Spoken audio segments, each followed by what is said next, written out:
Halloween 1978 is the good one. I almost wasn't gonna talk about it because it is one of the most watertight films that I think there has ever been. If there is a flaw with this movie, it's that Busta Rhymes doesn't come in and start having a kung fu showdown with Michael Myers, but no movie can be perfect. Where do I even begin with the movie that made this entire subgenre? We can debate what the first slasher is, but Halloween is the slasher, like the one. Because to this day, I think Halloween is the single best executed slasher movie, period. It's not even my favorite, I just think it's the best. This movie has great pacing, it's the scariest, it's strangely the funniest, it's the best directed, it has the best script, it has the best soundtrack, it's the best one, no questions asked. This movie is easily the least gory out of the entire franchise, but it makes up for it with an unmatched sense of fear, dread, and horror.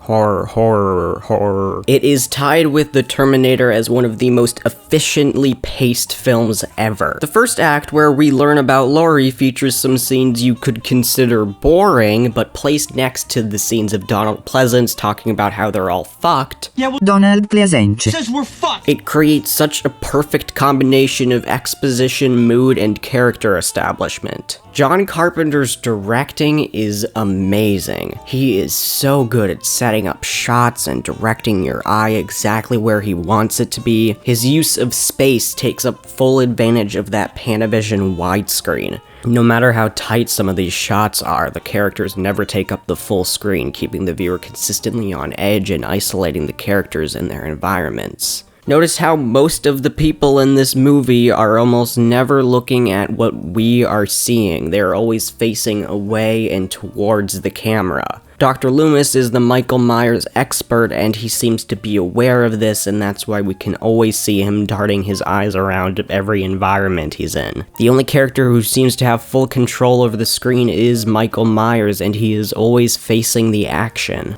When people say that horror movies can't be smart, I point them to this. This is one of the smartest shot movies I have ever seen. John Carpenter's soundtrack, Jesus Christ.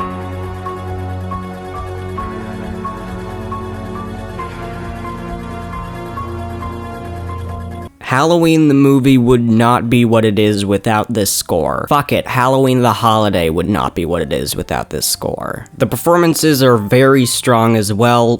Donald Pleasance is Donald Pleasance. There's a reason this character is held in such high regard. But also, Jamie Lee Curtis deserves a lot of credit for her portrayal of Laurie. She avoids the common pitfall that a lot of other horror girls fall into, in that she is interesting to watch before she's screaming and running and crying. She does both this and this exceptionally well. The movie isn't completely free from any strange moments, like the way the POV opening, which is probably my favorite sequence, flows, makes it seem like these people had fucking Clockwork Orange speed sex. Like they're getting a little hot and heavy on the couch, then they go upstairs and the lights turn off, and then, Michael enters the house and picks up the knife, turns a few corners, and then this guy's already leaving and putting his shirt on. Like, that's very embarrassing for you.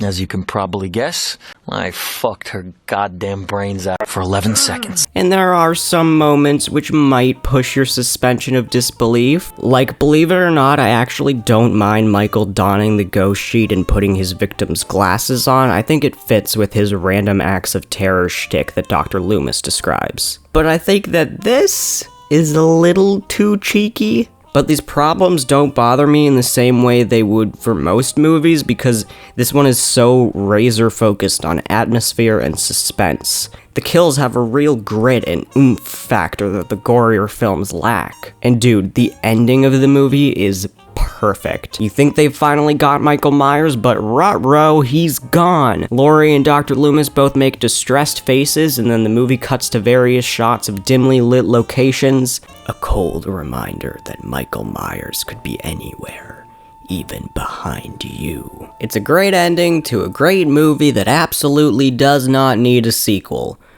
It needs 12, obvious. That's it. That's all I have to say about it. It's good. You know it's good. It's gonna be at the top of the list.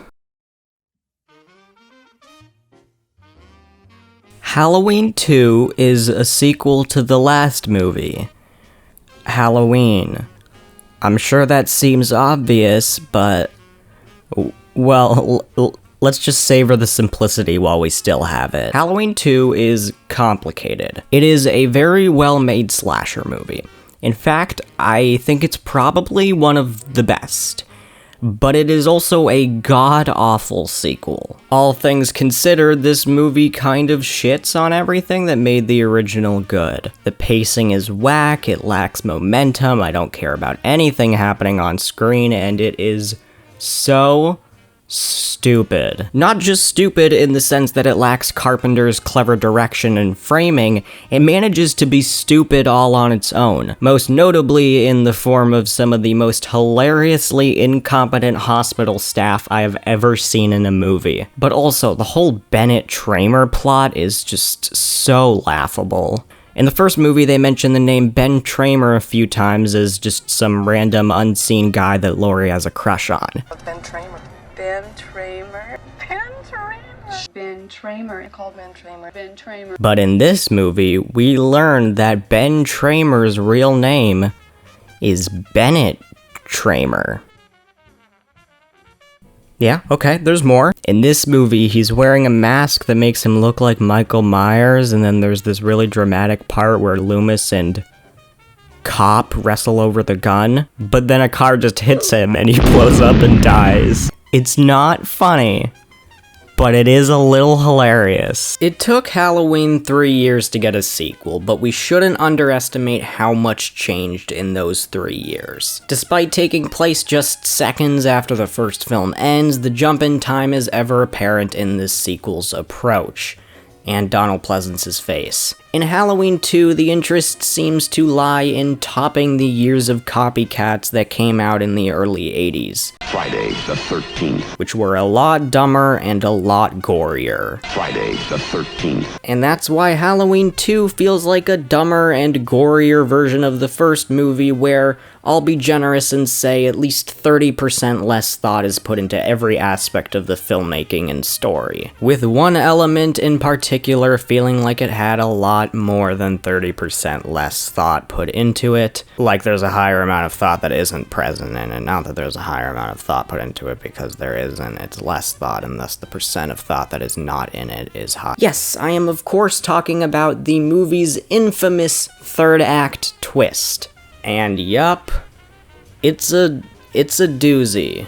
Okay, so what makes Michael Myers scary in the first movie is that he has no motive, and his actions are completely random. He has many very easy opportunities to kill people that he doesn't take, while he'll also go out of his way to ruthlessly hunt down some random high school girl like Laurie for no reason. And that's what makes him scary. He is the boogeyman. We know nothing about him, and that's why the final line of the first movie is so effective and chilling.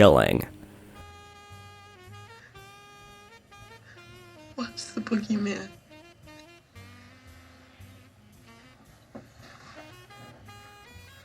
As a matter of fact, it was.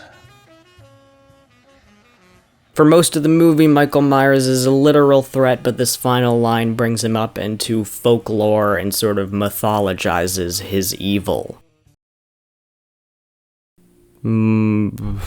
Laurie Strode is Michael Myers' long-lost sister in this movie. No, don't ask about how this makes any fucking sense. It doesn't. John Carpenter said that he was very drunk when he came up with this idea, and it shows, because it fundamentally ruins the entire concept of the first movie. Oh yeah, Laurie also has nothing to do until the third act of this film. I actually got really excited for a moment because for like an hour she was just laying down and getting involved in a pointless romantic subplot. Again, hours after this shit happened. Also, there's this really weird part where she walks around the hospital for some reason, and she looks like Sharon Stone in the end of Casino. And then she sits down and she naps. But then there's this one scene where she isn't moving, and I'm like, oh shit, what's going on? And then the movie's like, nah, fuck it, she's fine. Now watch watch this nurse have sex in a bathtub for some reason. Yeah, so this movie's got a lot to hate in it, and most people do hate it. But like, it's kind of better than I expected. At least a little bit, maybe? Like, if this movie wasn't called Halloween 2, it would actually be pretty fun. And there is kind of a lot to like in here. I mean, right off the bat, Dean Cundey, the cinematographer, absolutely outdid himself with this one. This movie looks super sexy. This movie is at its best when it tries to abandon Carpenter's style because it does a very bad job at that. I mean, you don't have to have a degree in film studies to notice how quickly this movie drops all of the visual vocabulary of the first movie, but as a self-contained slasher, it's got some pretty good moments that look really cool. There's a lot of really long tracking shots and POVs, and the way Haddonfield is shot is genuinely haunting. The kills are also a lot gorier, and while I'm not a gore hound and I'll always prefer the suspense of the first movie, they are fairly creative, relatively speaking. Stupid, but fun. And they look a lot better than most of its contemporaries for the time. My personal favorite horror sequence in the film is by far the syringe scene, which is so effective that I almost don't want to show any footage of it just in case you want to watch it for yourself. And call it shallow spectacle, but the film's bombastic final act kind of worked for me. Without a doubt, the best moment in any of these fucking sequels is the part where Laurie shoots Michael in his eyes and the blood comes out looking like he's crying. It's iconic and it looks great, and it maybe is even symbolic with the shaman stuff, I don't fucking know. It's cool, it's good, I like it. Dr. Loomis's sacrifice is also a very fitting end to his character for me. I mean, we don't see him die, but it's heavily implied. And I mean, it's not like he could show back up in one of the movies later with just a minor scar on one side of his face and nobody would question it. But yeah, the infernal climax of this movie is really satisfying, at least from a visual standpoint. Also, I like how they use Mr. Sandman to end the movie. So yeah, if you're able to look past a shitload of flaws, you have a pretty fun and spooky horror picture right here. And you know, I am of the opinion that if Halloween Kills was, well, let's not get ahead of ourselves.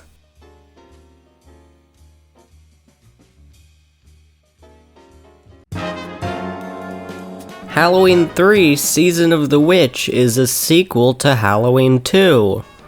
JK, Halloween is a film about Michael Myers terrorizing a small town and randomly hunting down a high school girl on one night. Halloween 2 is about giving Michael Myers a reason to continue to hunt down Laurie the rest of the night, while also throwing in a bunch of hospital people for him to kill. Halloween 3, on the other hand, shifts its focus a little bit, and is instead about the evil Satan-worshipping manufacturers of novelty children's masks and their plot to make every child in the world watch a broadcast while wearing their masks on Halloween night, and said broadcast will crush their fucking skulls and cause bugs to crawl out of their faces. They also produce coins that shoot out magical blue beams of light to kill people.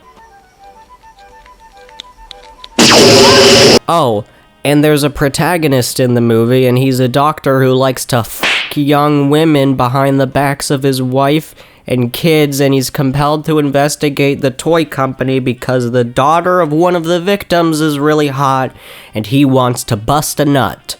And I'm sure you're thinking, Jacob, you just ruined all of the surprises and weird shit that happens in the movie, but believe me, You haven't heard the half of it. Don't even get me started on the fucking robot henchman hive mind. As you may have parsed from that description, Halloween 3 is a bit of a black sheep of the franchise. Insert Rob Zombie Halloween 2 White Horse joke here. No characters, plot lines, or settings from the previous two films return here, and this movie is instead a science fiction horror thriller mystery with witchcraft-inspired elements. Huh? So yeah, John Carpenter and Deborah Hill decided that they weren't interested in making any more direct sequels after Halloween 2 and would instead turn the brand into a series of yearly anthology films that would all take place on Halloween night but be disconnected story-wise. This idea is great if you want to keep some artistic integrity with the franchise and continue to use the name that it still has to prop up original horror films. And to start this new series trajectory off with a bang, they chose none other than my man Joe Dante to helm directorial duties. Yeah, woo, give him a hand. Then he dropped out. And then the movie bombed and everyone hated it, and 6 years later they brought back Michael Myers. So now we have this strange, non-canonical blip in the franchise's timeline to show for it. And to its credit, Halloween 3 has earned itself an impressive cult following as one of the most underrated Halloween films and as a fun 80s horror flick. What do I think of the movie, though? It's kind of bad.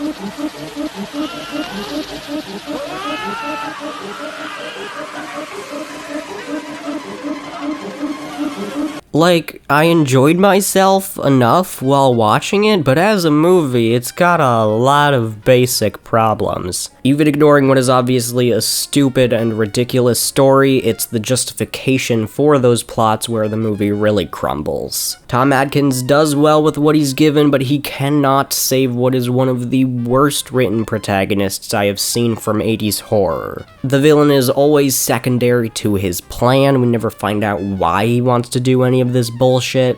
The only memorable scene he has in the whole movie is this moment. Halloween morning. A very busy day for me. Sir? Who the fuck are you talking to? The movie lacks any coherent intent behind anything being shown on screen, and hot take, I found the John Carpenter soundtrack to be a pretty big letdown. It's not bad? Well, no, it's actually kinda bad. Every melody gets dragged into the ground. There are also tons of strange editing moments.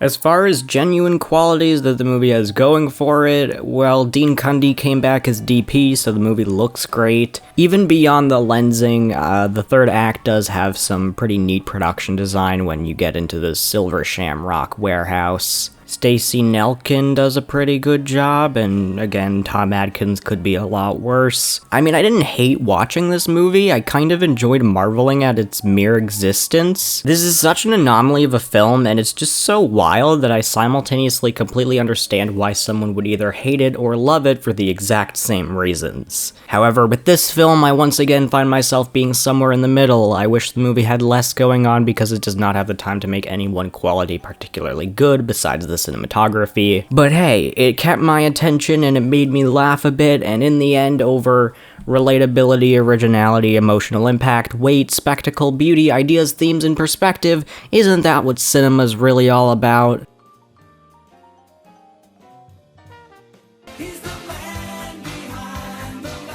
Halloween 4, The Return of Michael Myers, has one of the coolest, creepiest opening sequences of all time, and everyone knows that. It's giving like Over the Garden Wall vibes. It's pretty cool. And this intro clues you into the fact that this is going to be one of the best Halloween sequels. What it doesn't let you know, however, is that it's not gonna be very good either.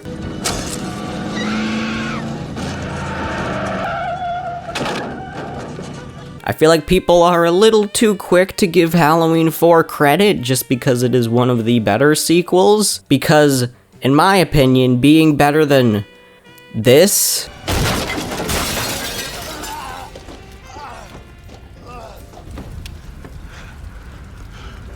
trick or treat, motherfucker. Is a pretty low bar. It is not a great sign if I have to keep reminding myself that this is, in fact, a movie made for, like, adults, you know, people with fully functioning brains, because it sure is hard-pressed to act like it. You see, Michael and Loomis survived being exploded and burned alive because this is now a terrible 80s action movie with, like, stupid-ass fight scenes. Which is weird because I also talked about that when I reviewed Jason 5, which, come to think of it, also features a time skip. Huh. Yeah, so Dr. Loomis is explosion-proof in this movie.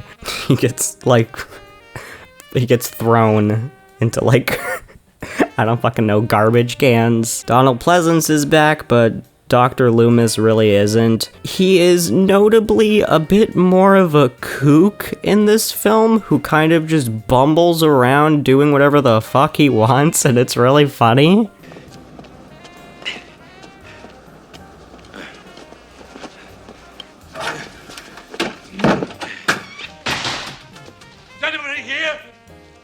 What? And everyone just seems to be annoyed by him. Also, he has a single scar on his face from the end of Halloween 2, but to say he has one is a bit generous. It kind of frequently changes from shot to shot.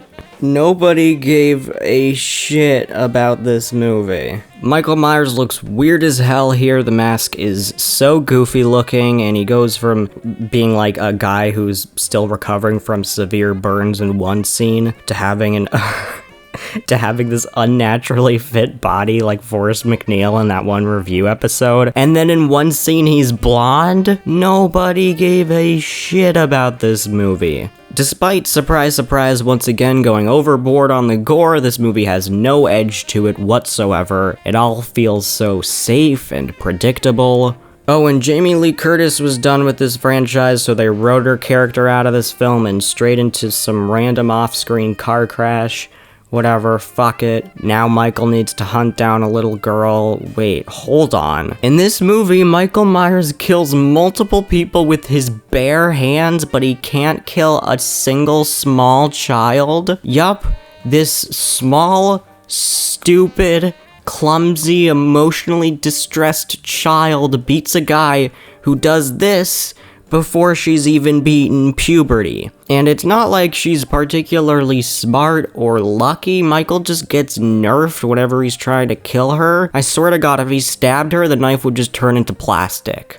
And while this girl really isn't that great in the movie, she's not awful or anything. For her age, I think she does just fine. Throughout the film, there are small glimpses of the great atmosphere in the title sequence, but in a cheap, non-committal way. Beyond the amateurish makeup and costume design, Dean Cundy's presence is sorely missed, as the 185 cinematography feels like a huge downgrade. So much of the film is taken up by dumbass teenage drama shit, which is so tiring. Rachel was supposed to go out with Brady, but then she has to take care of Jamie, but then Lindsay makes Jamie want to get a costume at the store Brady is at, but she doesn't want to look like she's coming on too strong. And at the store, Brady is busy betting that Wade won't ask Kelly out, but then he does, but she says no because Brady and Kelly are also already sleeping with each other, and Rachel doesn't know that Brady and Kelly... Sure, the first movie also had some generic characters, but it works because in that movie we don't have to be invested in them to find the scenes genuinely compelling. Like, both of the movies have sex scenes around the 1 hour mark, but pay attention to the focus of the 78 film to this one.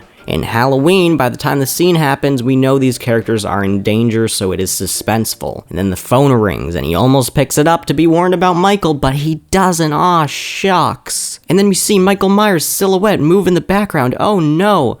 Good scene. In Halloween 4, Michael Myers is not anywhere near these two, so there isn't any suspense. And to make up for that, notice how they try to subtly distract the audience with this first shot. Nice. But then, oh no, the girl hears her dad pull up to the house. OMG, this is so embarrassing. Then they rush to get their clothes on, and then it's over. It's done. That was the whole scene. It is just an excuse for boobs, and to give this girl a reason to be running around in the third act of this film with a t-shirt and no bra underneath. Just like in Jason 5.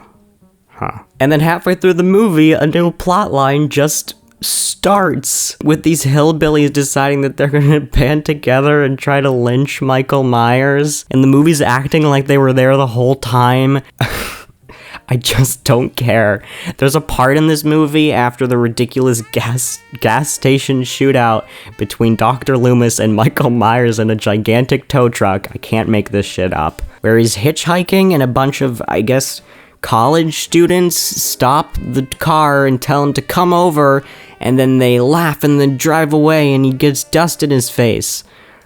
Why is that in the movie? And then this crazy doomsday conspiracy nut drives up and yells at him to come over, and then he says this.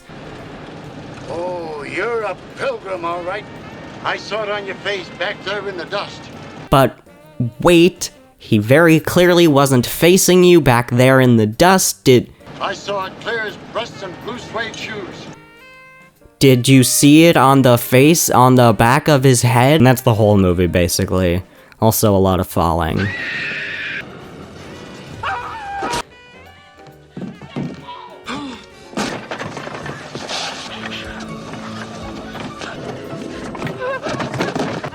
I got you!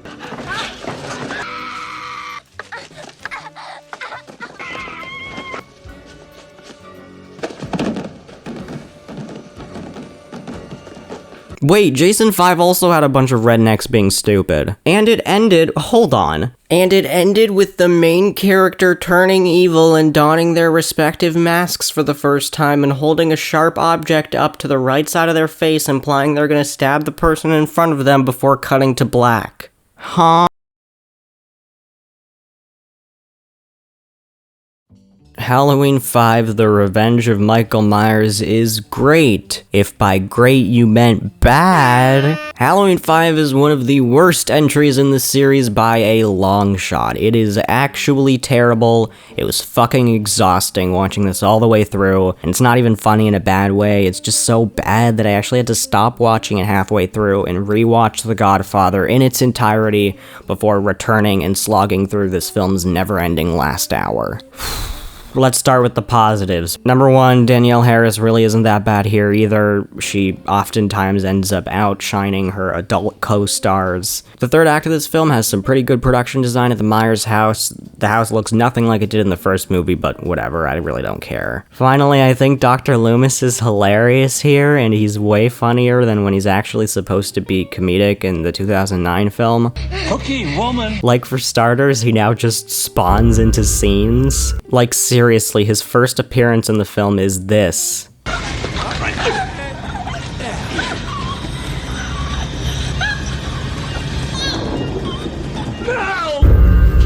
Like, where the fuck did you come from? It's like he's drunk or on drugs in every scene and he keeps trying to hide it, but everyone knows and nobody tells him. That's the best way I can describe it. Also, his scar looks different again, and in one scene a new scar just appears on his hand. Anyway, that's it for the good stuff. Somehow they managed to fuck up Michael's mask in a completely different direction. For some reason it's hanging off of his face the whole time. I don't know. Is this scary? The worst thing about this movie is probably how it drops the ending of Halloween 4 in favor of, well, doing Halloween 4 again. This film starts with Michael surviving whatever the fucking last movie, and then he's bobbing down a river until he gets taken in by a kindly old man with a parrot, and then he waits a year until he knows it's Halloween and kills him. And if you're wondering why he waited a year, well, they do actually explain why in the next movie, but don't you worry, it's really stupid. Oh, and that little girl from the last movie is now mute, and she keeps yelling without any sounds being produced, and it's not funny, it's dramatic and scary and not funny. Jamie? Max? Halloween 5 just doesn't feel like a movie. It feels like they just started filming stuff, and then they filmed more stuff, and then they stopped when they had an hour and a half of footage. Something will just happen in the first act of the film that you'll think back to later and be like, wait, What was the point of that? Like, somebody throws a brick into poor Jamie's hospital room reading "The evil child must die," and then Loomis gives a speech while playing with the hair of this scarecrow, and he talks about how they're scared of her because she's related to Michael Myers. And that seems like what we in the filmmaking business call a setup, but then it just never comes back. And then there is this awful sequence, which might be one of the worst in the entire franchise. The infamous barn scene where 3 teenagers we don't care about leave this party and decide to play a very funny prank on a bunch of cops where they pretend they're being murdered. And then they go to a barn and they find a bunch of cats for some reason, and then they play with the cats for a very long time. Why? This whole sequence goes on for 10 minutes, and I shit you not, has 8 fake-out jump scares. 8. I counted. And then one of them does what I can best describe as sexually barking at the other one. And then they cut to Jamie hiding behind a tree, then moving to another tree, and then they cut back to the teens. Like, why? And then 2 of the kids decide to start banging each other out of nowhere, and it goes on and on. Like, cool, I'm really proud of you guys. Yeah, that is them having sex. Yeah, that's also them having sex. Yup. They're still having sex. That's the whole movie. I do not like it. At least the scenes with Dr. Loomis are entertaining. I mean, the movie ends with him beating the fuck out of Michael with a wooden board. It's also worth mentioning the strangest part about this movie, which is, of course, the introduction of everyone's favorite plot in the series, the Cult of Thorn. And I will get to that plotline in a moment. Don't you worry, but its presence in this movie is so bizarre. So in this movie, there's a guy in black shoes with metal tips who walks around.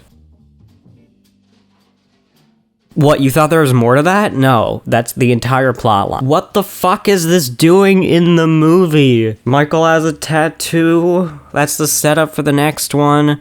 Oh my god, the movie just stops.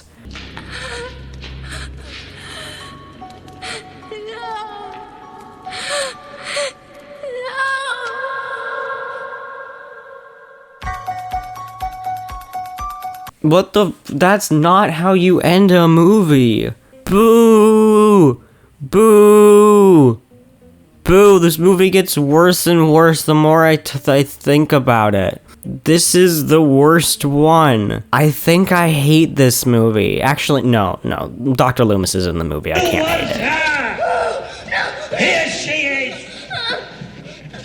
He's gone! No! Little girl!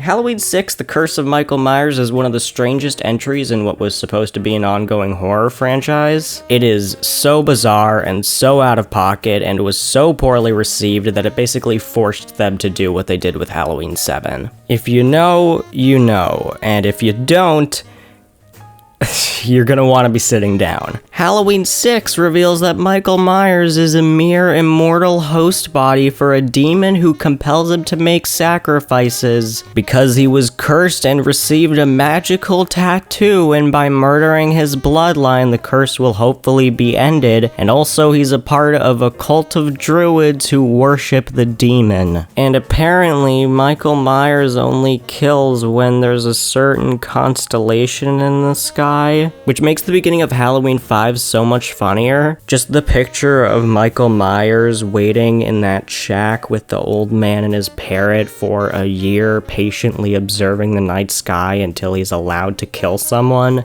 is so fucking funny to me, and I don't know why. But also, if his motive for killing this whole time was just to end the curse, then why does he kill this guy? Because he isn't gonna end the curse.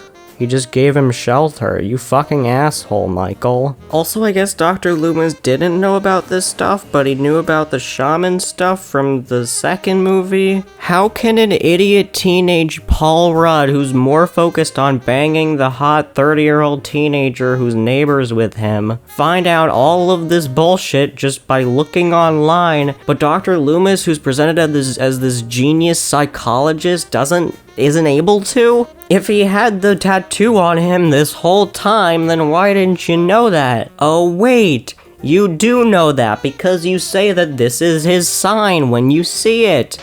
It's his mark. He's come home. But it fucking isn't. It's not been in any of... I'm so tired. And that's all basically background play to a weird conflict about silly domestic abuse and Paul Rudd being a pervert who finds Jamie's baby and falls in love with some chick. Now this is a bit of a left turn if I do say so myself, but it's also kind of the best thing about the movie. I mean, it's stupid, but at least it's something. The cultist plotline is so batshit and has so many confusing soap opera-esque revelations as it goes along that the movie doesn't have the time to wander around aimlessly like the last two did. What this film has going for it over Halloween 5 and even Halloween 4 to some degree is that it does, in fact, feel like a movie, at least more so than the others. But that doesn't stop it from being an incredibly stupid, misguided, and creepy one from none other than Harvey Weinstein. Speaking of Harvey Weinstein,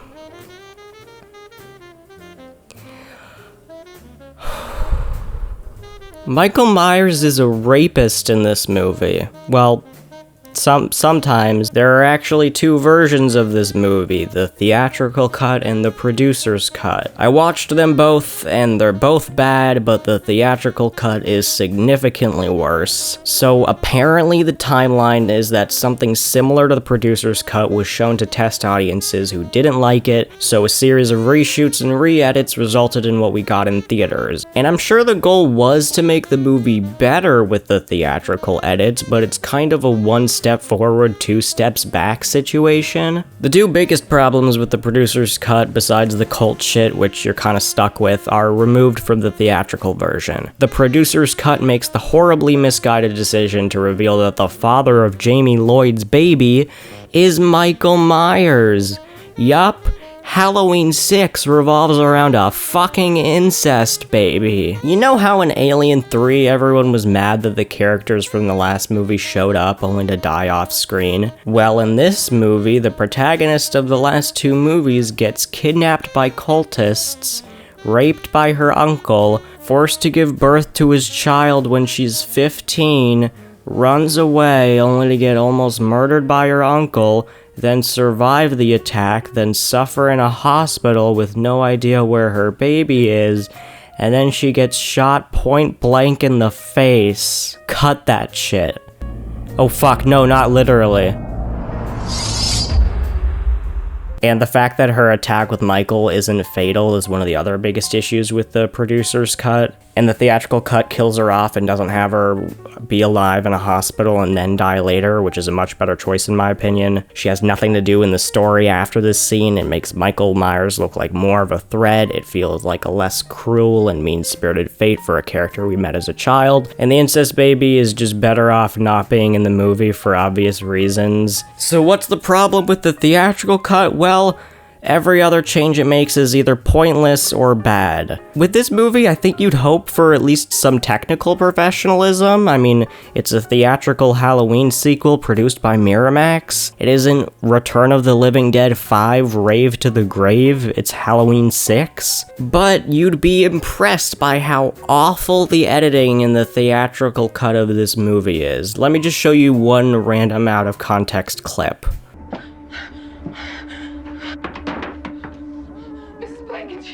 Oh God, hurry, we have to... Hello, dear.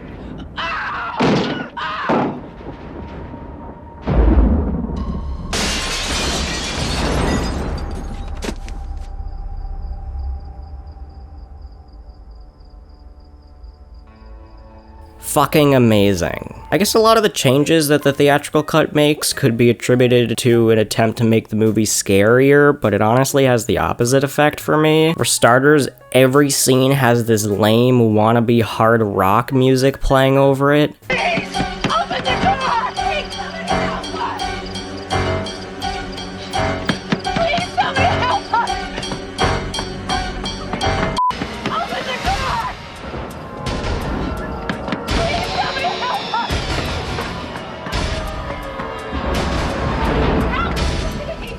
Like, I hate it from a story perspective, but to give the producer's cut some credit, the opening scene is pretty effective as a grueling misery fest. It feels genuinely gross and brutal, but add this edgelord music in the background and it doesn't really have the same impact, does it?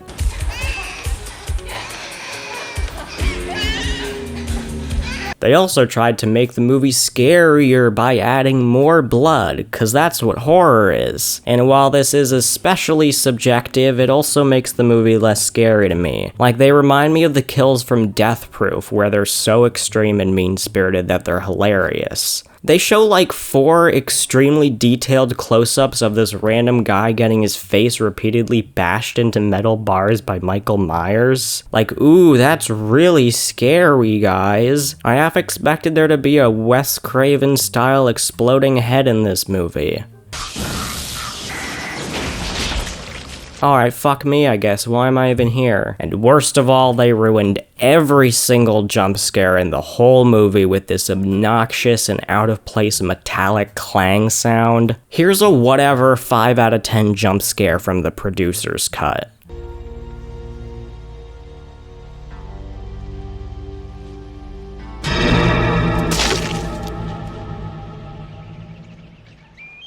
Well, the theatrical cut has the exact same scene, but instead of that distorted synth note that feels unique and like it's a part of the scene and soundtrack, they do a clang sound.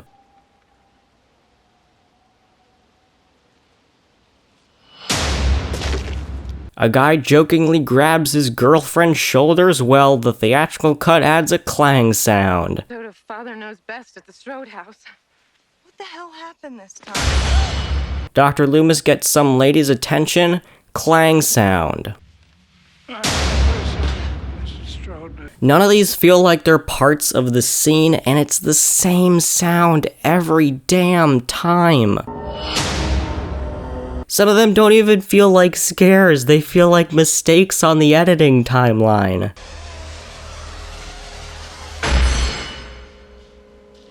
Anyway, the films really start to diverge in their final acts, so let's briefly talk about the other stuff. As you may have noticed, Paul Rudd is in this movie, and he's not doing a very good job. I think he's trying to do his best Anthony Perkins, and I'm sure it's his best, but it's not a good performance. Michael's work isn't done in Haddonfield. And soon, very soon, he'll come home. What do you know about caring? Have you ever seen the inside of one of those places? The laughing and the tears, and the cruel eyes studying you.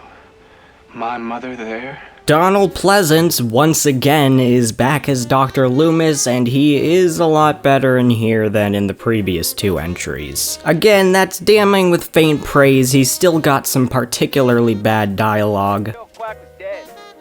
Not dead. Just very much retired. Who are you talking to? But he doesn't do anything too stupid in this movie, which is all I ask for. Oh yeah, him, right, okay. So, in the first movie, remember this guy? Me neither. He's the guy in charge of the sanitarium Michael breaks out of in the very beginning of the film. He's really not important at all in the grand scheme of things, and based on the way he and Loomis talk, they seem like acquaintances. But then in the beginning of Halloween God damn. But then in Halloween 6, they have the Attack of the Clones scene where they tell the audience that they actually are great longtime friends, definitely, and they've been on many adventures over the years. Don't tell me that the revered Rasputin of Smith's Grove has grown complacent in his old age, and I won't believe that for a second. Well, I can't remember you making house calls, Dr. Wynne. You seem a little on edge. Not at all. I haven't felt you this tense since we fell into that nest of gumdogs. You fell into that nightmare, Master, and I rescued you, remember? Oh, yes. And then shit starts happening. You know the drill. If that maniac is really out there, I plan to bring him back alive. What? Why? Sir, you're acting awfully suspicious. Oh, God, what do you want me to say at this point? Do you want me to talk about the characters in the movie? Would that make you happy? Okay. The characters in Halloween 6, The Curse of Michael Myers, suck. They're paper thin and boring as shit. I like the grandma who turns out to be part of a death cult. There, you happy? Just copy someone else's. I do it all the time. Works prima. What the fuck was that? It did not look like there was any attempt to do anything but dumping everything out of the bag. I'm sorry, I can't keep commenting on the sound effects in this movie. Both endings are ass. Again, the producer's cut is marginally better, but that's only because I think bad endings are a little better than no endings that are also bad. In the producer's cut, it's revealed that the doctor that is totally friends with Loomis is actually a bad guy and the leader of the cult. That explains why he wanted to bring Michael in alive, even though it doesn't explain why Dr. Loomis said that was a good idea. And it's also revealed that the sanitarium is actually hosting has an underground cult thing, and Michael tries to kill the baby to sacrifice innocent blood, and so the curse can be transferred. And this is where we find out that the baby is Michael's, and then Paul Rudd holds one of them at hostage so Girl can be freed, and then they run away with the baby until they see a locked gate,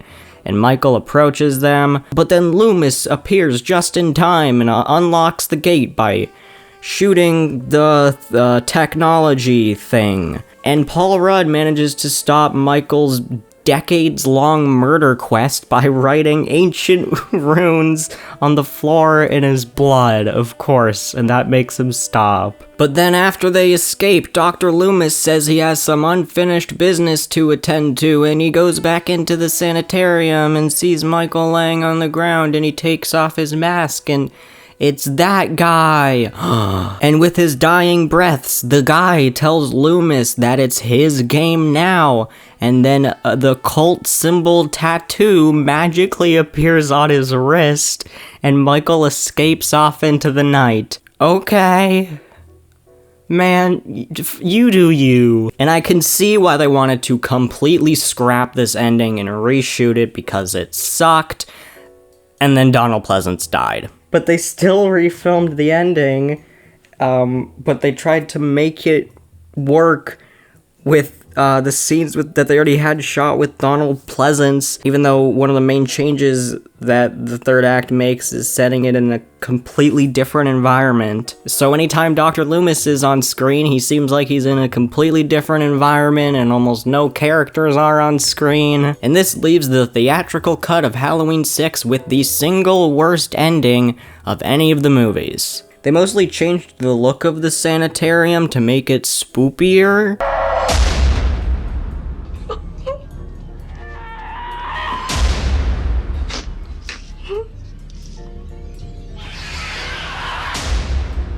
Why did they add 2 different jump scares? I can't even. Alright, let's watch this next part together. But warning, the editing is so bad that if you have epilepsy, I would legitimately suggest skipping it.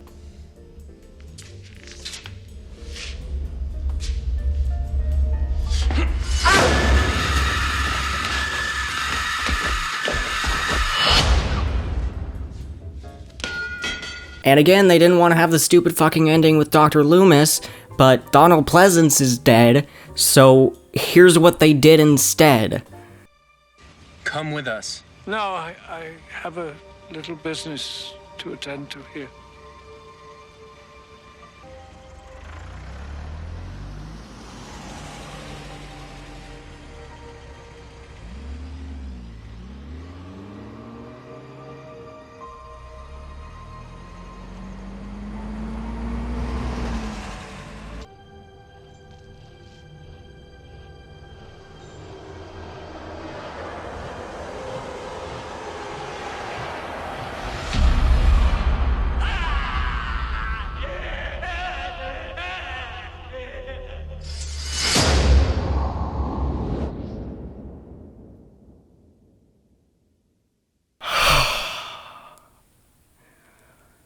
There's so much to unpack in that I'm just not going to talk about it.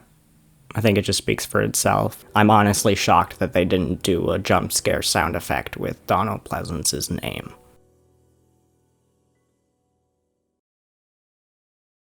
Halloween 7 is not a sequel to Halloween 6, it's a sequel to Halloween 2.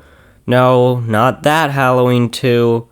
Yeah, that one. This one is in a different timeline than the last 3 movies. It is in an entirely different universe than the real Halloween 3, of course, and is instead a late sequel to Halloween 1 and 2, the first ones, making this movie, which ignores Halloween 6, 5, 4, and 3, technically Halloween 3. But it isn't called Halloween 3, nor is it even called Halloween 7, despite being the 7th movie in the franchise. It's called Halloween H20, 20 years later. And everyone calls it H2O because it sounds cooler and relates to the tagline, but the movie is not written as H2O.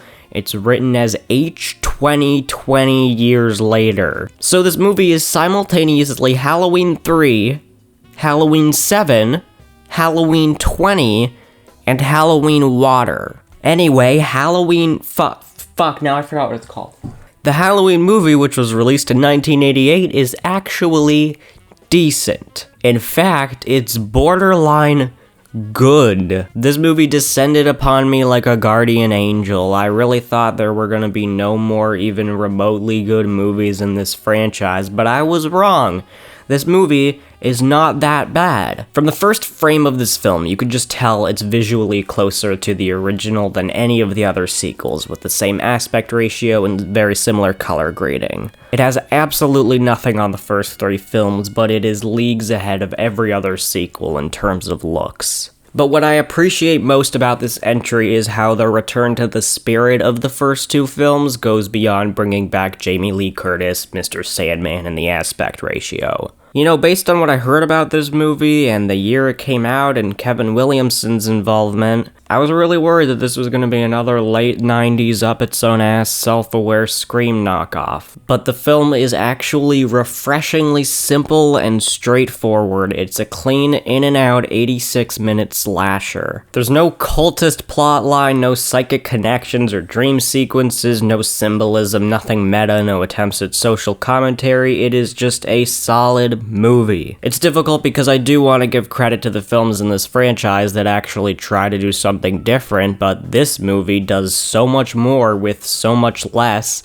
which is the essence of Carpenter's original film. If we had a great Halloween movie that completely switched up the formula, this might be a different story, but we have, like, Rob Zombie's Halloween and Halloween 6. Now hold on, that does not mean the film is great or anything. It ends with a fucking Creed song, okay? The soundtrack is very disappointing and is way more in line with 4, 5, and 6 than it is with the original 2. LL Cool J Why is he here? And the kills are pretty disappointing. Much like the first film, this one is not especially gory, but it kind of feels like it should be. The first film's presentation of the kills are what give them their impact, like this guy getting impaled up on the wall is a great little Carpenterism that makes a bloodless death memorable, but this movie doesn't really have that, so it's just kind of whatever. Oh, and Michael still looks like absolute shit in the movie. You can see his eyes so clearly,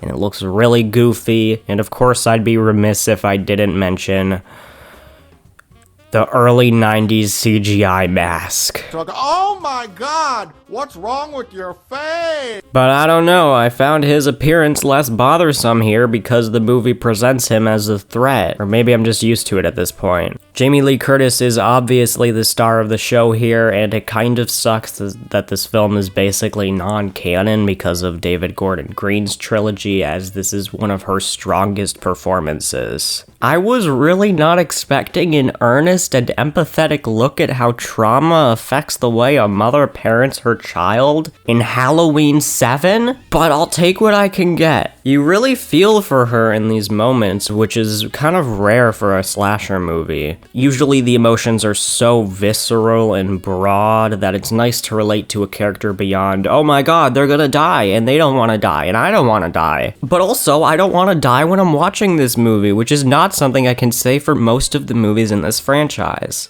She tries her darndest to be a good mother in this movie, and when she hears that Michael Myers is back, she's like, oh, okay.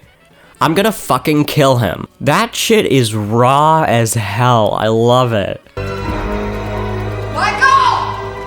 And this final act is pretty good, all things that aren't this part considered. Laurie feels like a badass in a way that doesn't make Michael seem any less intimidating. And the movie has one of the best endings of the entire series, and it's so good, I don't want to spoil it, but it's kind of important for understanding the next movie, so I gotta talk about it. Laurie Strode cuts the bastard's head clean off with an axe. This audibly made me yell, fuck yeah, when I saw this. And then, get this, the movie just ends right there. No setup for a sequel, no implication that he might still be alive or could be alive. Michael's severed head is just laying on the ground. This is one of the coolest ways to end a slasher sequel and is one of the only moments in this entire franchise since the first film that actually shocked me. Interesting how a good story can be more shocking than an extremely gory death. This feels kind of subversive in a way that doesn't draw attention to itself, and it's a surprisingly optimistic ending. I don't know, I kind of like that in the end of this slasher movie,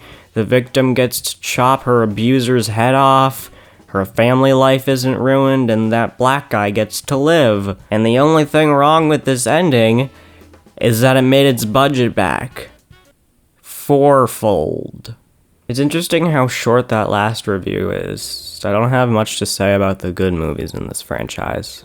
Anyway, Halloween Resurrection is a sequel to H20, which is already very bold because Michael Myers got his fucking head chopped off. How are you gonna follow that up?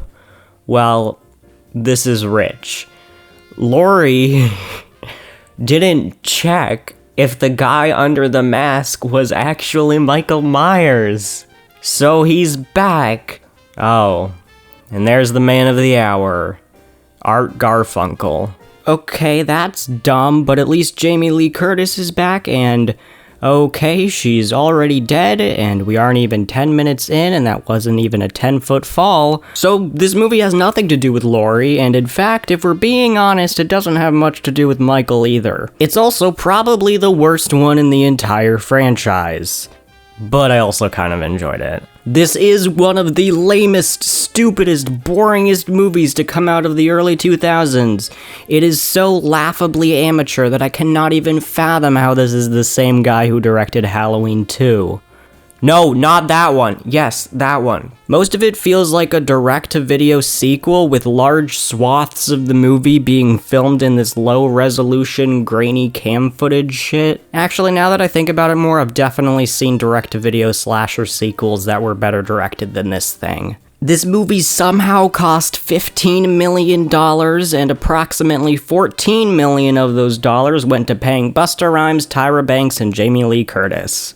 Oh, and also a lot of the non-cam footage appears to be retroactively turned into slow motion, so the frame rate randomly drops. Don't get me wrong, this movie is a dumpster fire, plain and simple, but it's silly. This movie really tries to be funny, but none of the jokes are good, but they just keep happening with such consistency and confidence that I think at a certain point they wrap around to actually being genius. Busta Rhymes truly is giving the performance of his lifetime in this movie. Oh, shit, man! Charlie, where the fuck you been at, man? Don't you know we've been looking all over this motherfucker for you? And why the hell you dressed like me anyway? I ain't paying you to be Michael Myers. I'm playing Michael Myers. He has so many ridiculous lines that I swear had to have been improvised because no normal person would just come up with them and put it in a script for a Halloween movie. Like, there is no way in hell you can convince me that anyone besides Busta Rhymes himself came up with this line. Wow, looking a little crispy over there, Mikey. Like some chicken fried, motherfucker. Well, may he never, ever rest in peace. My favorite part is when he dresses up as Michael Myers and then blabs to the real Michael Myers for so long that his ass just walks away.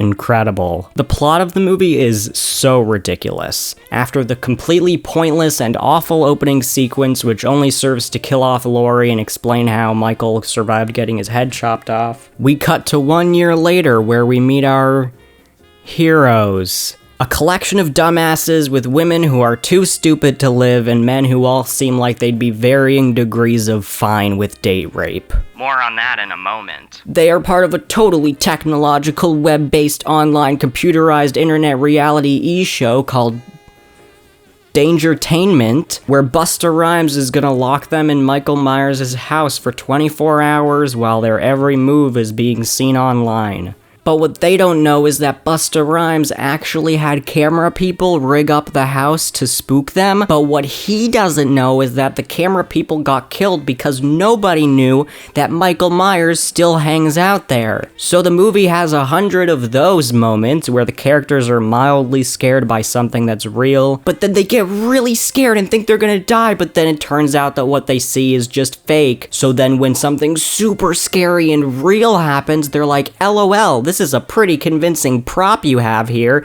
and then they realize that it's actually real and rinse and repeat for about an hour and a half. Add in a few moments where Busta Rhymes just so happens to not be looking at the exact time he should be, and then they have a showdown and a hook for the next movie, and you have a new Halloween movie.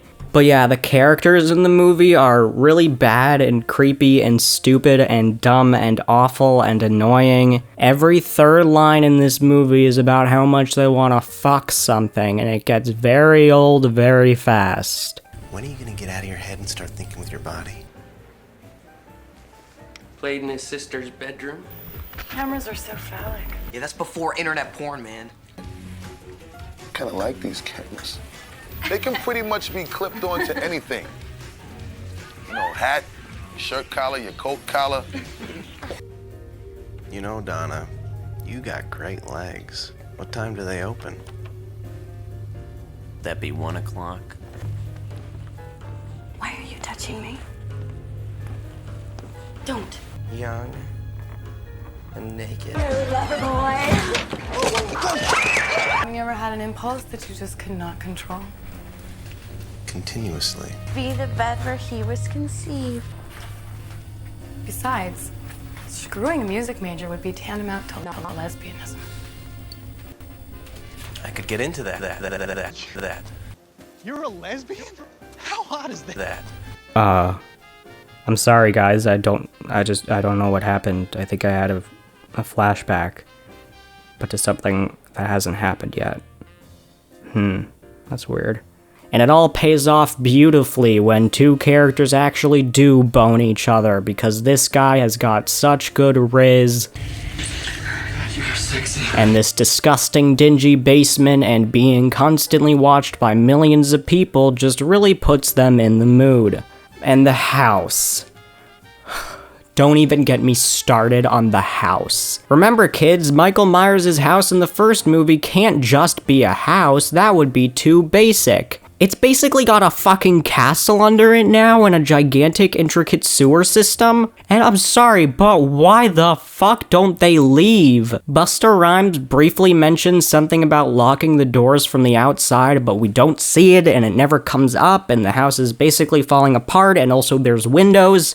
So every character is just a horny dumbass. And at one point, one of the girls does escape out of a window, but then she crawls back in the house for literally no reason. This movie has so much shit going on and none of it makes sense. I didn't even mention the fact that Tyra Banks is in this movie and this weird kid Aaron being a clairvoyant. Also, the final girl of this film is internet pals with this guy who's secretly a freshman in high school, but he actually has a huge secret crush on her and he promises to watch the broadcast, but his friend convinces him that they should go to a party together because freshmen don't get invited and they already have planned outfits together. So he does go, but then he sneaks off to watch it on some big magic TV, and then people start joining and watching, and he communicates with her via phone to help her survive. And go back in the house right after, and he types in all caps, which for some reason changes the font of the text, even though there were capital letters in his other messages. But fuck it. What is the point of any of this bullshit? It's like they think they have to put high school drama in this movie because it was in the first one, but that first movie has Laurie being kind of picked on by her friends because she doesn't ask some off-screen guy out even though she likes him, and we all know why, because it fits with her character. It's simple. You get it. It doesn't need any explanation. All of the threads in this movie are long, complex, and amount to absolutely nothing when the characters start getting killed off. Oh yeah, and the kills, they're unmemorable, and at one point they try to recreate that iconic one from the first film, but now there's 2 knives. That's about as innovative as this film gets. This movie is awful. Awful, awful, awful. Easily the worst of this entire franchise, but it goes above Halloween 5 just because it is more consistent and sometimes unintentionally funny. But make no mistake, you should never ever watch this movie under any circumstances.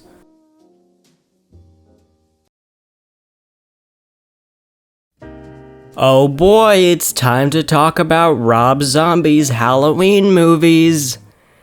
Again! It's kind of funny how I can literally talk about any movie I want on this channel, and this is going to be the second time I've talked about the Rob Zombie Halloween duology within a year. So yeah, a little while back I made a video where I watched and reviewed every Rob Zombie movie ever, including these 2 turkeys. So if you want a more in-depth review, check that video out, gamers. But the TLDW version of that video is better luck next time. Both of the films are failures that I can't seem to take my eyes off of. The first film decides that it doesn't want to be a traditional Halloween remake in the first half, and then it turns into a traditional Halloween remake in the second half. The movie is 1 hour pretty good and 1 hour atrocious. I'm fine with him doing something different with his version and moving away from the mystery of the Michael character, but instead of building upon that in the second half, he just remakes the first movie, but shorter, gorier, more sexual, and all around worse. Halloween 2 doesn't reach the highs of the previous one, but also doesn't have any of the same lows. On rewatch, this film is definitely the better of the 2, if only for the fact that it clearly had more thought put into it, and it actually tries to say something about trauma, violence, and family, even if it does it in a tonally confused, sloppy way. There, that's it. Okay, not really. There are a few new thoughts I have. For one, these 2 films mark the first time since 1981 that Michael looks at all scary. Objectively, he's lit a lot better and the mask doesn't look too goofy. In the second one, he speaks, which for some reason people hate, even though these movies are so wildly different than the other ones that it kind of feels like a strange thing to fixate on. People talk about this like his ass gave some kind of academic dissertation when all he says is, "Die!" The remake aspects are what really drag this first one down, though. On rewatch, much. I also didn't like the first hour as much. It feels like a collection of random scenes from a better, more complete film. They're all too short and scattered to have any impact. I also still hate the rape scene. I kind of glossed over it in my first video to make a point about how frequent they are across all of Rob Zombie's films, but this is a fucking pointless scene that legitimately adds nothing to the film besides making it less likable. Car? What the fuck? Why is car in my script? Halloween 2 is still a movie that I really do want to love, guys. I just can't bring myself to. Sorry. And that is basically it. Check out my other video if you want more elaboration. Okay. Picture this. It's 2018. Blumhouse decides to make a new Halloween movie. It's 40 years later. John Carpenter is back and so is Jamie Lee Curtis. It ignores every Halloween movie besides the first one, so Laurie isn't related to Michael and he isn't part of a cult. So, what do we call the movie? I wasn't expecting it to be called Halloween 11 or Halloween 2, but they made a very interesting choice with this movie in that they called it Halloween. It's a sequel to Halloween that's called Halloween. Halloween 2018 is...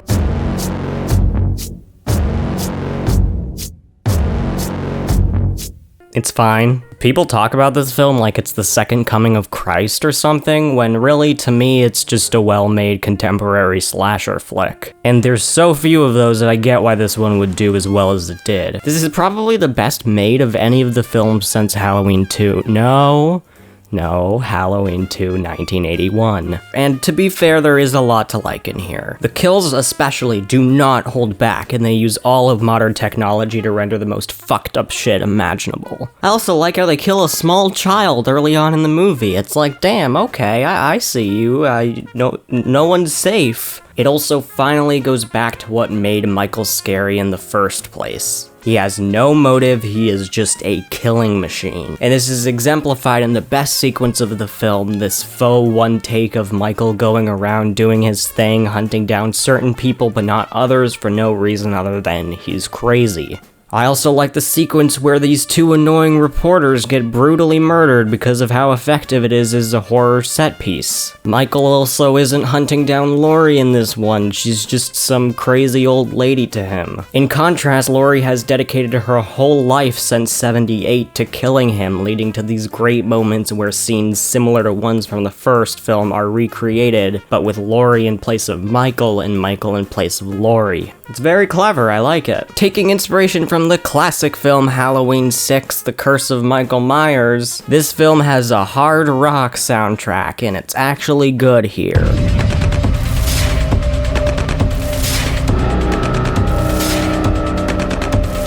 I like how they revamp songs from the original instead of just playing them again, which in all honesty is something the first Halloween 2 would have benefited from. Like, listen to this iconic track from the '78 film.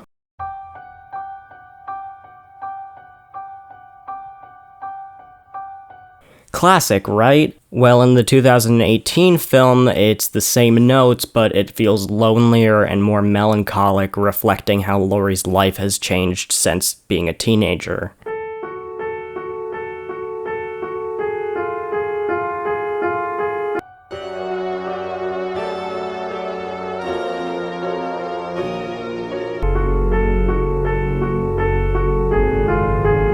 That's all I could play, sorry, but trust me, it's there.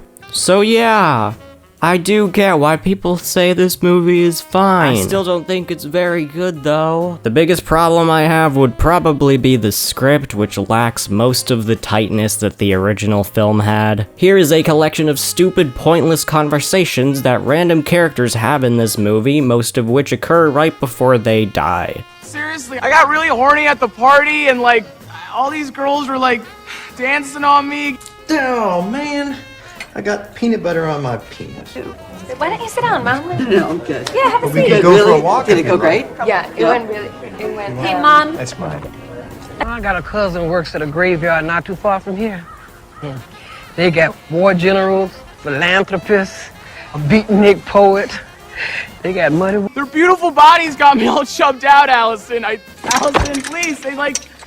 I enjoy it, but I'm missing dance class for this, and sometimes I'd rather do that than I hunting. mean, is dance class that important to you? Yeah, it Do is. some more time in the woods, go hunting, fishing? On weekends, I'll do it with you, Dad. Like, I really love spending time with you, but right now, dancing is my thing, you know, and it really hits me in the heart. No, a banh mi sandwich. Banh mi is essentially just the Vietnamese version of a French baguette.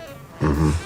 And the term actually refers to the bread and not so much the contents therein. If I had some other kind of babysitter, she'd be reading me a story. I wouldn't be up clipping my nasty ass toenails. They were feeding me guacamole in all these sexy ways. Not my... I kept saying to myself, why is this in the movie? Why are they talking about dance class? It doesn't come up in the movie and he's about to get his fucking neck snapped. And when the dialogue isn't being pointless, it's just kind of bad. You're the new Loomis.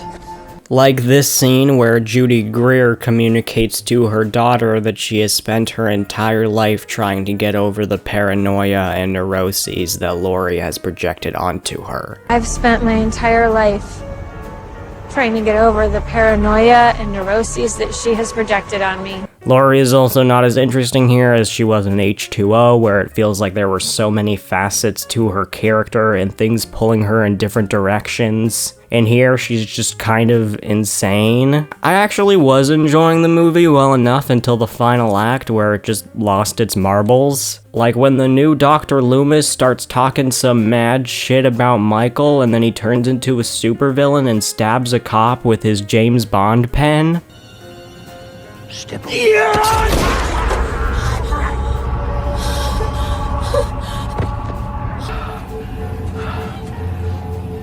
So, this is what it feels like.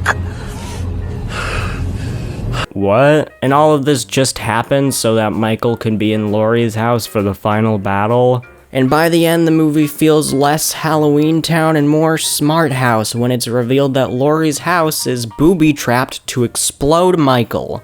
It's pretty dumb, and the movie completely gives up on pretending it's at all similar to the Carpenter film stylistically when it devolves into a sappy, indulgent montage that isn't as meaningful as it thinks it is. Also, the film ends with this shot of Laurie's granddaughter holding Michael's knife, which you'd hope would be symbolic of the direction our character is gonna go in the sequel, given that they, did a freeze frame on it and ended the movie that way. I mean, I'd expect some attention to detail in a story co-written by Danny McBride, But I'm not gonna pretend like this movie doesn't do what it sets out to do very well. It's a new Halloween movie that is crowd-pleasing, well-made, and it isn't too stupid. Ah, Tranquility. An okay movie. So guess what they did next? Okay, so I heard this movie was gonna suck ass, but nothing could really prepare me for just how bad this ended up being. I expected the movie to be bad because it's devoid of personality and overly long, which it is, but this is actually a bad movie by Halloween standards. Like, I really thought that by 2021, we'd at least be making new mistakes with this franchise, but the tagline for this movie could be, "We're back to this shit." This feels like the franchise's worst hits album, which is so bizarre being a direct sequel to a relatively smart reboot that avoided the trappings of the previous films. But now all the dumb shit is back, and in some places it's cranked up to 11. Everyone hated the town coming together to kill Michael Myers in the 4th movie, but they do that again here. Everyone hates how the sequels give Michael too much backstory and motivation, so this movie gives him backstory and motivation. Everyone hates how Michael is basically immortal in the other sequels for no explained reason. Well, guess what this movie does? This is one of the worst paced films I've ever seen in my life. It is so shapeless and unfocused. It starts with a scene that happened off screen in the first movie, and then it cuts to a series of flashback retcon moments from stuff we didn't see in the 70s 1998 film, but also apparently happened. And probably the best thing I can say about the movie is that these flashbacks do an acceptable enough job at recreating the style of the first film, and the CGI Donald Pleasance looks pretty good for the most part. But this flashback is insanely long, like it just keeps going and going and going. And at first I was annoyed because of how long it was taking for the plot to start, but then I realized, oh, this movie doesn't really have one. Michael goes around, he kills some people try to kill him, and that's basically the movie. And all of these horror set pieces are boring, lame, generic, and feature some of the most annoying, one-note, and irritating characters in this fucking slasher franchise. And let's not forget that we had this fucking guy just one movie ago. When I want your opinion, I'll beat it out of you. This includes what's probably the worst Michael scene in the entire franchise. Michael is a 61-year-old mentally insane man who spent most of his life behind bars. Not only is it stupid as hell that he has a fucking fight scene with a bunch of firefighters, what's more ridiculous is that he somehow wins? It's so stupid. This movie feels like David Gordon Green's attempt to make one of those A24-style elevated horror movies, but in doing so, he only proves just how stupid and mindless he can make a film. Yes, you heard that right. This movie.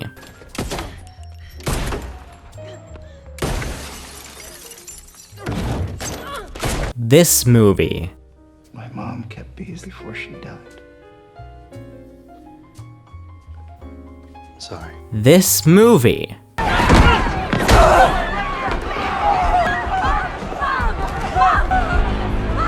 This movie tries to have a profound social commentary on mob justice. The Will Smith movie Bright had better and more subtle social commentary than this did. Fairy lives don't matter today. Evil Dies Tonight. Evil dies tonight. Evil dies tonight. Evil dies tonight. Evil dies tonight. Evil dies tonight. Evil dies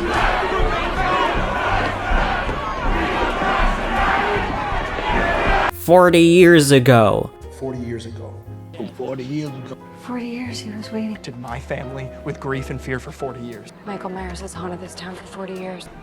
Because 40 years ago. For 40 years ago. The aforementioned 57-minute long prologue sequence shows these random characters who either didn't appear or matter in the first movie, showing what they did on that night 40 years ago. You know that kid Lonnie that bullies the other kid in the first movie? Well, we have to see what he was doing that night, and now his whole life is based around that. Same with the sheriff, who's no longer a sheriff, he's the sheriff with Michael Myers trauma. Ditto some nurse who is just the Michael Myers nurse. Lindsay from the first movie comes back. Oh, thank God. If we didn't see that beloved character come back in this 12th Halloween movie, I may have killed myself. They actually got the actress from the first movie back. OMG, I'm so nostalgic. And we brought back all of those people. So Kyle Richards,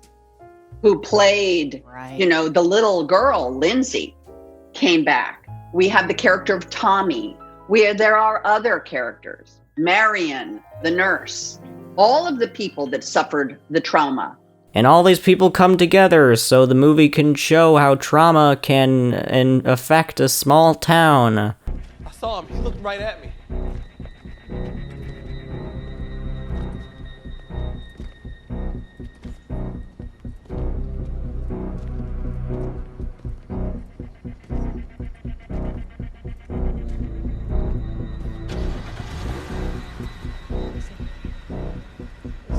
Okay, that shot went on for too long. The movie is about a mob. And so it's very interesting because it takes on what happens when trauma infects an entire community. And the mob is so stupid and bloodthirsty that they end up seeing some random mentally insane man and decide he's Michael Myers, and then they start chasing him around the hospital, and it feels like a scene ripped straight out of It's a Mad, Mad, Mad, Mad World. Nobody And then they make the man kill himself, and the movie unironically has the line, "He's turning us into monsters." Now he's turning us into monsters. And Laurie literally calls them sheep. It's not just Michael. It's what he's done to this town, these people. Who's the real 7 billion ton robot monster here? Not I. Like, yeah, guys, we get it. You're really clever. And we're seeing it everywhere with the Black Lives Matter movement. We're seeing it in action. And Halloween Kills, weirdly enough, dovetailed onto that, preceded it. It was written before that occurred.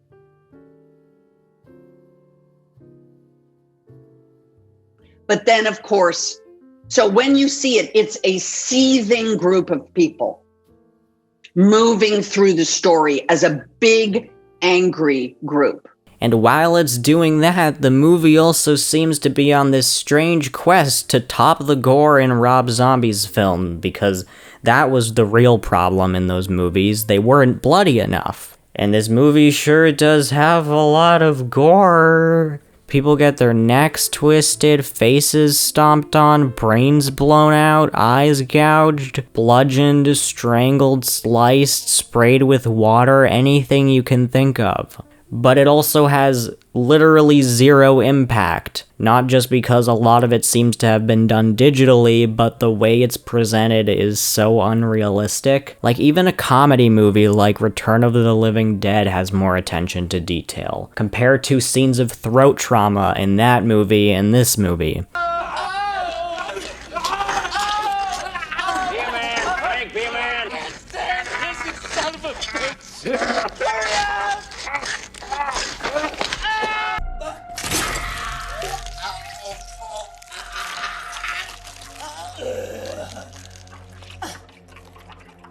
Like, that first clip is so real and gross. You can hear their vocal cords getting shredded. And in this movie, the lady seems to be mildly inconvenienced by the whole stabbed in the throat thing. Really, I'm ready for it. Really, really, really intense. It's a masterpiece. And so there's this weird dichotomy where one minute there's this sad music cue where a mentally challenged man ends up killing himself, but because this is a stupid Halloween movie, we have to see his splattered remains covering the pavement. Like, what the fuck? And it's not just the characters who met Michael Myers that are one note because of that. There are other characters. The new characters are also so underwritten. Like, why the drone? There's this part where this old couple gets murdered by Michael, and for some reason, she's playing with a drone for like 2 minutes? This is like my 100th time saying this sentence in this video. But why is this in the movie? The goblins will get you if you don't watch out. What the fuck am I watching? Stop, look, and listen. And what was that editing? Good lord.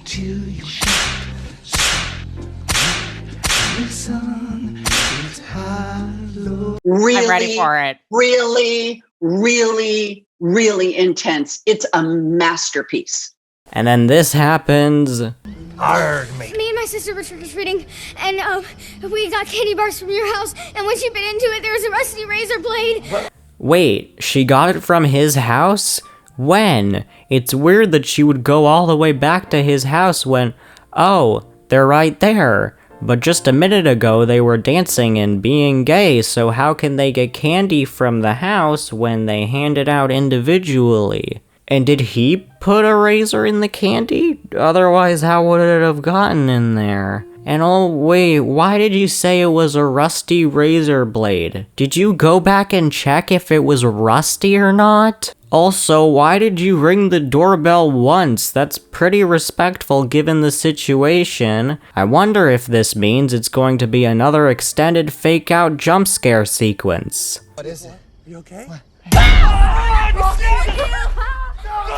Wait, what? I got it! You don't know who you're messing with, do you? Take it easy, Big John. They're too young to know. Too young to know what? You ever hear of Michael fucking Myers? And do you know what happens to people who come into the Myers home without an invitation? We're not even scared. Then, huh? Oh, yeah. Oh, yeah. He stabbed his sister in the tits. Yuck. In her tits? Did he, though?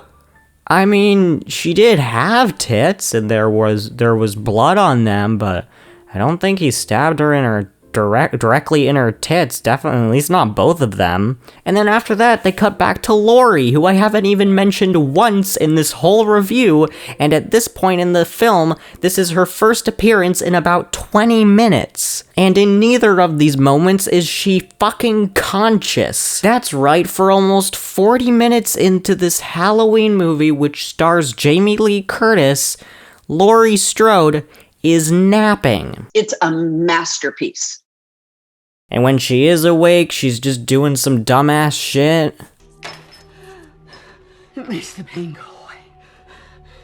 Huh, it sure as hell doesn't seem to be helping very well, ma'am. Even John Carpenter's score isn't very good this time. I mean, it's better than most parts of the movie, but there are so many moments that are just so terribly mixed.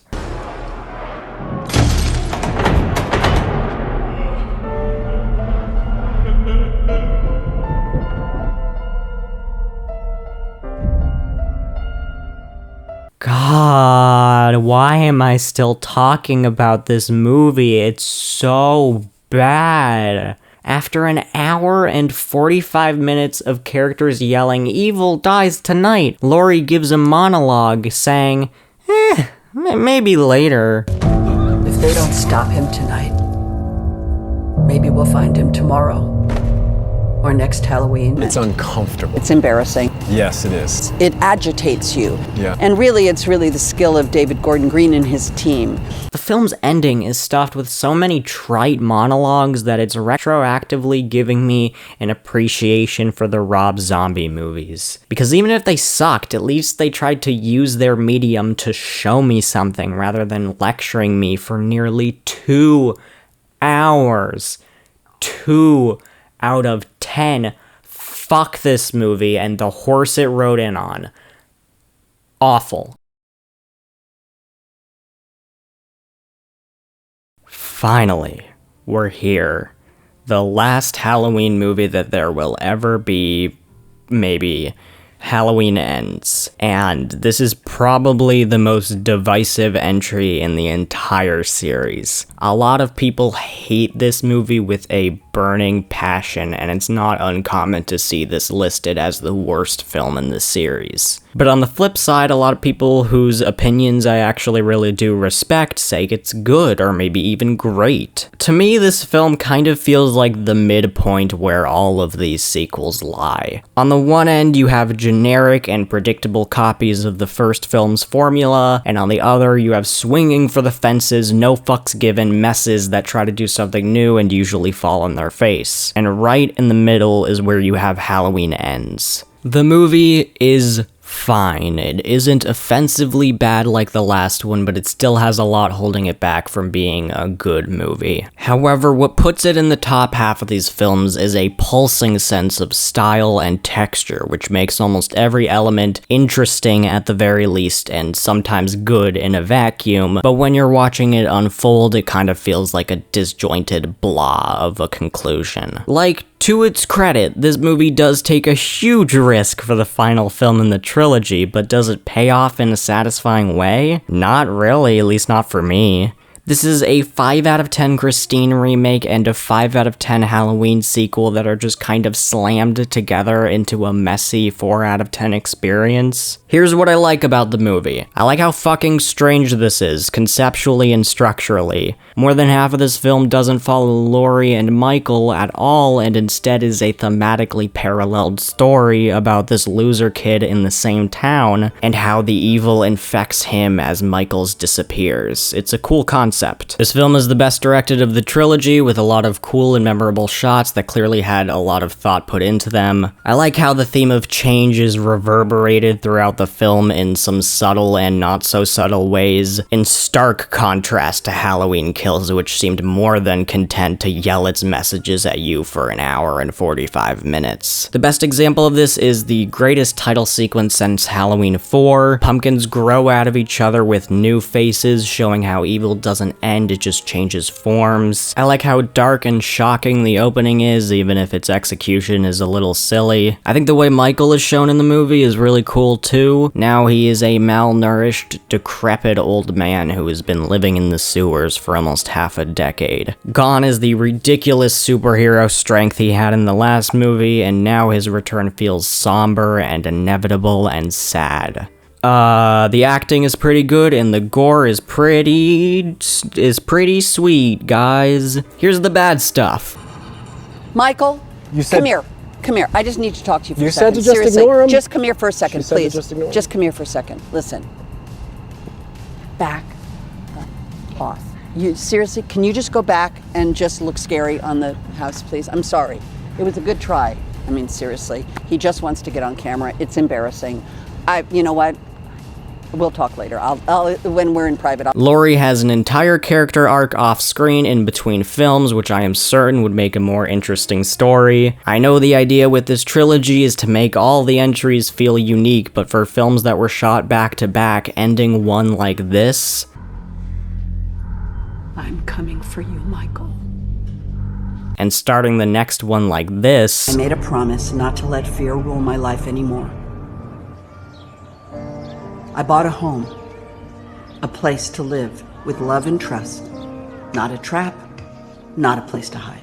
Is very strange. This movie is a structural mess, and being unique can't save it from being fundamentally unsatisfying. This line feels like it's from a different movie. You want to rip off your shirt and show grief your fucking tits and say, you know what? Let's go. Jamie Lee Curtis made her big screen debut in the horror classic Halloween Ends. I really don't like this actress. I feel like she's chewing the scenery, and she stands out against all of the other understated and mild performances. I hate the last act of this movie because of how it drops everything that the movie set up for some strange fake-out misunderstanding plot, which the ramifications of are never addressed. Shrek did it better. As a final showdown between Laurie and Michael, it is very disappointing. All of the jump scares remind me of the theatrical cut of Halloween 6. Also, for a trilogy which seems so intent on making every movie unique and different, all of the films end with 10 to 15 minutes of indulgent slow-mo montages, usually accompanied by voiceover, and they get worse with each movie. The last 5 minutes of this movie especially is stuffed with so many lame callbacks to earlier lines that it just becomes exhausting. With the way that it was going and how this shot was set up with Laurie reaching into her jacket, I honestly expected the tits line to come back and for her to flash him. Finally, I'm a little mixed on the callbacks in this one, mostly because I think they were just handled so much better in Halloween. No, yeah, that one. And I think Corey and Michael are just far less interesting characters to parallel than Laurie and Michael. But I actually do like how the film ends by cutting between various shots around the environment like the first film did, but now it's serene and peaceful, showing how Laurie's story has ended, but evil just changes and evolves. And some of the callbacks to previous moments from the film are really obvious, and you know exactly how they're gonna pay off from the moment they're set up, but some of them are pretty clever, like how Corey recognized that Allison was returning home because he could hear her car. So my car's been rattling. Rattling? Yeah.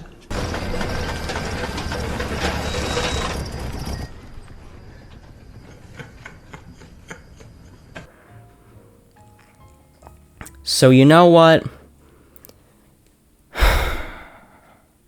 Man, fuck this shit. Yeah, okay, that was a lot to think about. But I don't want to think about it because this was an awful experience that I did not enjoy in the slightest. When I started this video, I was under the impression that Halloween was the thinking man slasher franchise because it starts with this behemoth of a film, right? But nah, man, these movies kinda sucked. I didn't know that by the end of this video, I would be sitting in front of the microphone with children screaming directly outside my window and not really give a shit because I'm very tired because the movies were bad. If I didn't spread out watching these movies like I did over the past 3 months, I probably wouldn't like movies anymore. I also watched good films in between them, which was fun and nice and good. Halloween is kind of a shit franchise because when you have the slasher movie, you can't really be off doing your own weird thing on the side like Evil Dead or Chucky can. This isn't like Friday the 13th either, which, if we're being honest, didn't have much integrity to lose from the beginning. But Halloween is so interesting because they made so many of these fucking movies, and all of them suck. Like, with 12 sequels, you'd expect that, like, one of them would be good. And given how scattered these movies are, it's led to a very interesting phenomenon I've noticed. My first experience watching one of these films all the way through was actually last year. A theater near me was showing the original 1978 Halloween movie for one night only. And at that point, I had never seen a full Carpenter movie, so I thought it would be cool to check it out in theaters, you know, the way it was meant to be seen. But it was honestly a pretty depressing experience. The movie was great, but the audience, made up mostly of parents and their teenagers who I assume were dragged to the screening, was not having it at all. There was a lot of snickering throughout the whole runtime, mostly at the admittedly dated and now corny lines. He's gone from here. The evil is gone. Because this just isn't what people want in a horror movie nowadays. But there was one moment that completely shut the theater up. You could hear a pin drop. It was so quiet. And that was the trailer for Halloween Ends. And that right there basically sums up why this franchise sucks. You cannot make a great Halloween sequel, especially not now. It just can't be done. Halloween was a one-time thing. It's like Jaws. You can't make something similar to the first movie because that movie is old and people are gonna say that it sucks. But you can't make something completely different because it's not like the first movie and people are gonna say it sucks. I do not think there is any director, any team in the universe that can make something wholly satisfying and good with this franchise. And that is why, despite probably having the best movie across all three of them, Halloween is a pretty easy last place for these three horror franchises. So please, on behalf of all of us, put it out of its misery. Evil dies tonight. Please.